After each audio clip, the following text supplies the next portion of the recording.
Hello ကျွန်တော်ဒီ video လေးထဲမှာတော့ VO3 Ultra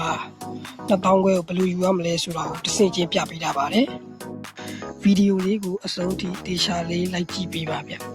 ။ကျွန်တော်တို့အရင်ဦးဆုံး VPN လေးခံရပါဗျ။ India region ရတဲ့ VPN လေးခံပေးပါ။ VPN ခံပြီးပါရင်ကျွန်တော်တို့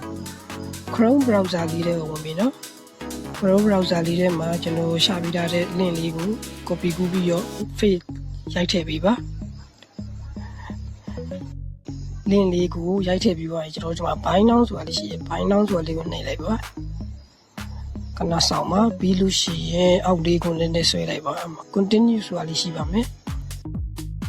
continue ကိုနှိပ်ပြီးကျွန်တော်လိပ်စာထည့်ရပါမယ်လိပ်စာလေးထည့်ဖို့ကျွန်တော်တို့ဒီမှာနောက်ထပ်လိပ်စာအတူလောက်တဲ့နေရာလေးကိုကျွန်တော်တို့တောင်းမယ်ဗျဒီ line လေးရိုက်ထည့်ပေးပါ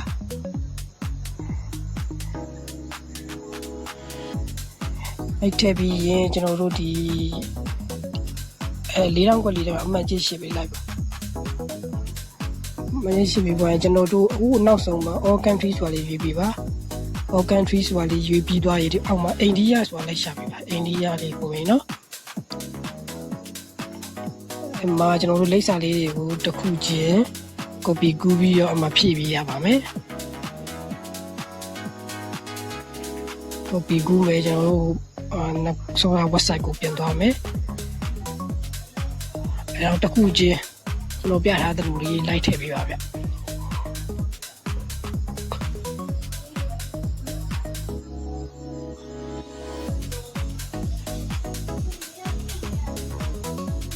စစ်ကုတ်တွေပါလေတခြားမှတ်အောင် copy ကူးပြီးထည့်ပေးပါအောက်မှာ state ဆိုတာလေးကိုဒီမှာ state ဆိုတာလေးကိုကြည့်ပြီးတော့ကျွန်တော်ဟိုဘက်မှာရှာပေးရမယ်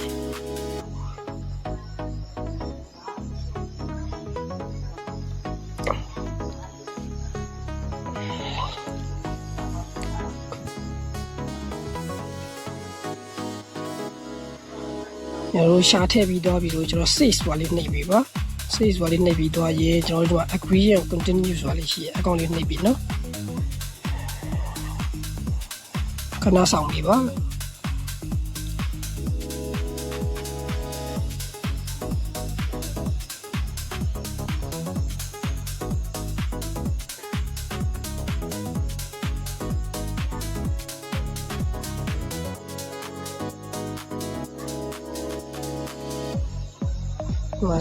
start using AI Ultra ဆိုတာလေးစနေပြီပါဒါဆိုရင်ကျွန်တော်တို့ရဲ့မေးရ Ultra plan ရပြီးသားမေးတစ်ခုဖြစ်သွားပါပြီ Ultra ဆိုပြီးတော့တွေ့ပါလိမ့်မယ်အဲ့ဒါကိုကျွန်တော်တို့ credit ဘယ်လိုဆင့်မယ်ဆိုရင် new tab ကိုခေါ်ပြီးတော့ Google Flow ဆိုတာလေးကိုရိုက်ရှာလိုက်ပါမှာတွေ့တဲ့ website လေးကိုဝင်ပြီနော်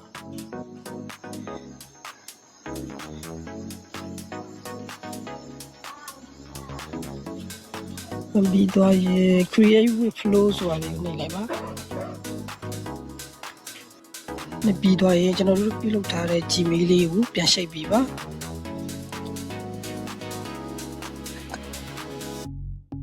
ကျွန်တော်တို့ profile လေးကိုဝင်လာရင်ဒီမှာ2000ခွဲ AI credit ဆိုတာလေးတွေ့ပါလိမ့်မယ်ဒါဆိုရင်ကျွန်တော်တို့လုပ်ထားတာအောင်မြင်သွားပါပြီအားလုံးပဲအဆင်ပြေကြပါစေ